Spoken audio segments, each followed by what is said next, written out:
पढ़ने को, आज तक मुझे पढ़ने को उन्होंने नहीं दी। तो कंधा पर जिस तरह से मुझे बातचीत करनी चाहिए, ये मेरा दुर्भाग्य है कि मैं उसे पढ़ नहीं पाया हूँ और इसलिए उस तरीके से न मैं बातचीत कर पा रहा हूँ। और उन्होंने ये भी कहा था कि आप इस पर एक आलोचनात्मक लिख दीजिए, लेकिन किताबिए नहीं दिया तो मैं लिख रहा क्या जो। जहाँ तक उसकी भूमिका मैंने देखी है, और वो भी पुरुषार्थ जी के सौजन्य से, कल रात में मेरे पास जो है वो भूमिका आई थी व्हाट्सएप पर, उसे जो मैंने देखा उससे मुझे 2-3 बातों का पता चला। पहली बात तो ये कि कंथा के बारे में लेखक का यह दावा सही लगता है कि यह प्रसाद का प्रामाणिक जीवन वृत्त है। क्या बात है। क्योंकि जब प्रसाद पर काम करने की बात आती है,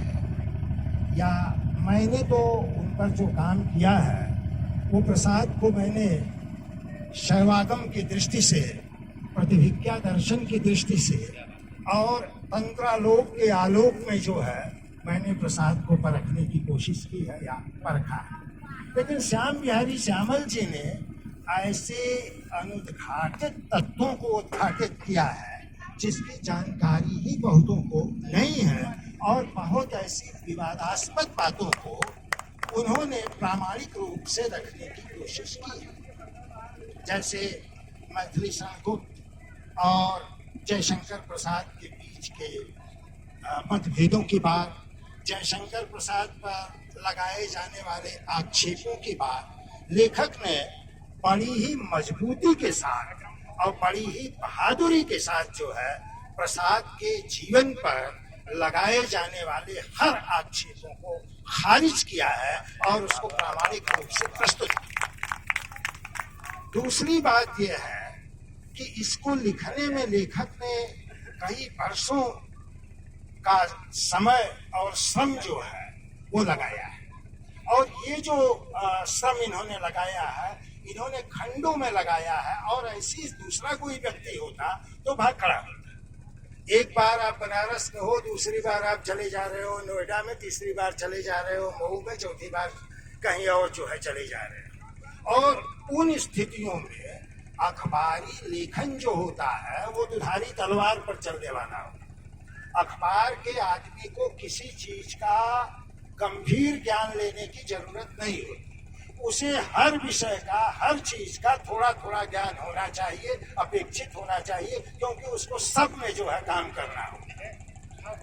ऐसे में इस तरह का काम करते हुए रात और दिन का जिसमें कोई मतलब नहीं है, आपकी कब ड्यूटी जो है रात को 12 बजे शुरू होती है तो आप आते हैं 5 बजे जो है घर, और फिर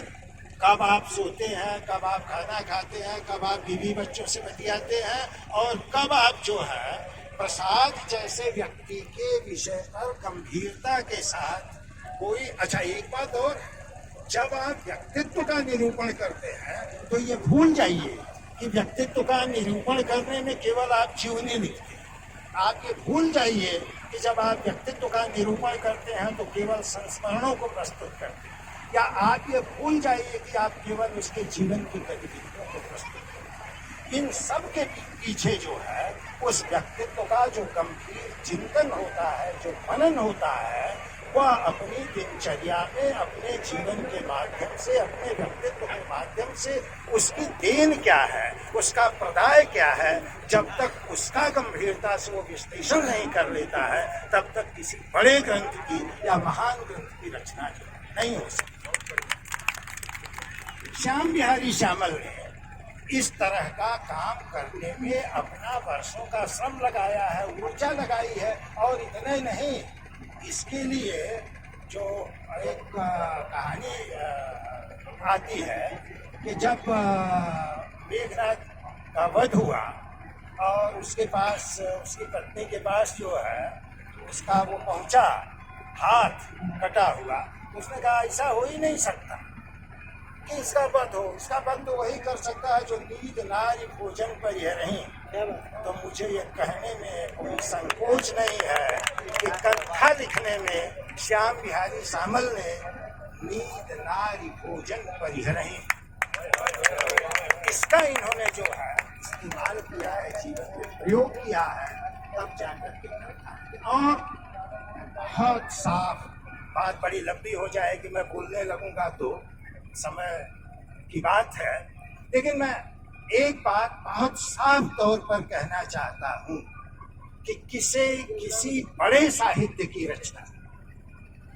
और वह भी साहित्य की वह रचना जो किसी लेजेंडरी व्यक्तित्व के विषय में कह दी हो, उसको कहना आसान नहीं है। तकुआ के धार पर चलने जैसा है, दुधारी तलवार पर चलने जैसा। वो रिसर्च का काम होता है, वो शोध का काम होता है, और शोध का काम करने के लिए व्यक्ति को एक जगह से दूसरी जगह, दूसरी जगह से तीसरी जगह, और ऐसे ऐसे व्यक्तियों से मिलना पड़ता है जो कभी दुत्कार देते हैं, कभी झटकार देते हैं, कभी प्रेम देते हैं, कभी नहीं देते हैं। इन सबको बर्दाश्त करना पड़ता है, और बिना इसको बर्दाश्त किए जो है किसी प्रामाणिक व्यक्तित्व पर, किसी लीजेंडरी कथा को नहीं लिखा जा सकता। कंथा एक लीजेंडरी कथा है, और मैं ये कहना चाहूँगा कि हमको अगर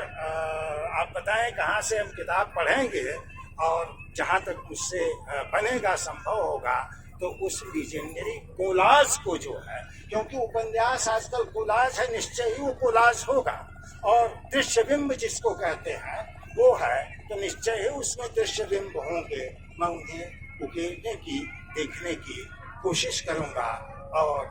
फिर उसके बारे में आगे क्या सोचा जा सकता है ये सोचूंगा। दूसरा कार्यक्रम है गीता के गीत के लोकार्पण।